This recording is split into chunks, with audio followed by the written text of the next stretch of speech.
Of attraction, ठीक है। और उनके जितना ज़्यादा इंटरमॉलिकुलर फोर्स ऑफ अट्रैक्शन होगा उतना कम उनके बीच में स्पेस होगा, है ना।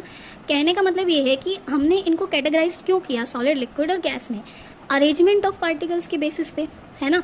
जिसके पार्टिकल्स टाइटली पैक्ड होंगे वो हो जाता है सॉलिड, जिसके पार्टिकल्स सॉलिड से थोड़ा लूज पैक्ड होंगे उसको कहते हैं लिक्विड, और जिसके पार्टिकल्स बहुत ज़्यादा दूर दूर हो जाएंगे वो हो जाएगा गैस। तो पार्टिकल्स का अरेंजमेंट अलग अलग है, इसलिए इनको अलग अलग कैटेगरी में रखा गया है। तो सॉलिड को सॉलिड इसलिए बोला जाता है क्योंकि उसके पार्टिकल्स बहुत ज़्यादा टाइटली पैक्ड होते हैं, उनके बीच में high intermolecular force of attraction होता है और उनके बीच में इंटरमॉलिकुलर स्पेस बहुत ज़्यादा कम होता है। इसीलिए सॉलिड का फिक्स्ड शेप होती है और उसकी फिक्स्ड वॉल्यूम होती है ना। और उनको कंप्रेसिबल भी नहीं होते, वो उनको कंप्रेस नहीं कर सकते तुम आसानी से। जैसे मान लो तुम्हारे सामने हथौड़ा हो और मैं बोलूँ तुमसे कि हथौड़े को कंप्रेस करके दिखाओ, उसको दबा के दिखाओ, नहीं दबा सकते नॉर्मल फोर्स से, है ना। नॉर्मल हाथों से हम उसको नहीं दबा सकते, तो इसलिए सॉलिड कंप्रेस्ड नहीं हो पाता है क्योंकि उसकी पार्टिकल्स का अरेंजमेंट वैसा है। फिर ये इनकी डेंसिटी बहुत ज़्यादा हाई होती है और इनके फिक्स्ड शेप तो हमें पता ही है, ठीक है। तो ये तो हो गया सॉलिड। इसके एग्जांपल आप देख सकते हो, टेबल, चेयर, बहुत सारी चीज़ें आपके आसपास होंगी, वो सब सॉलिड होती हैं। अब काइंड ऑफ देख के तो बता ही सकते हो। फिर आता है दूसरा लिक्विड। अब लिक्विड के जो पार्टिकल्स का अरेंजमेंट होता है वो सॉलिड से थोड़ा डिफरेंट होगा।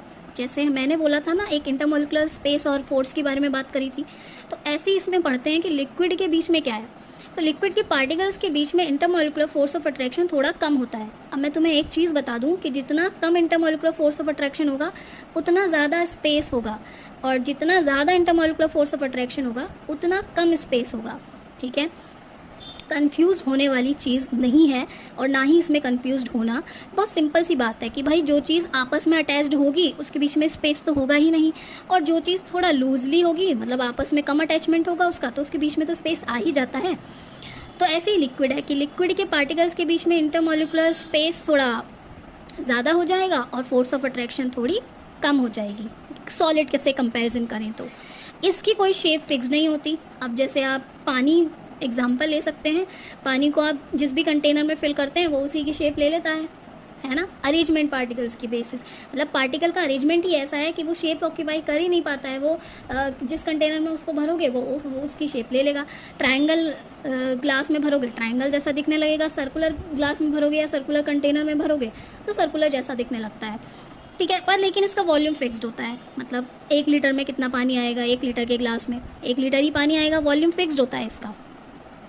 ये इसकी कंप्रेसिबिलिटी हो सकती है, मतलब पानी को कंप्रेस कर सकते हैं हम, लेकिन इतना भी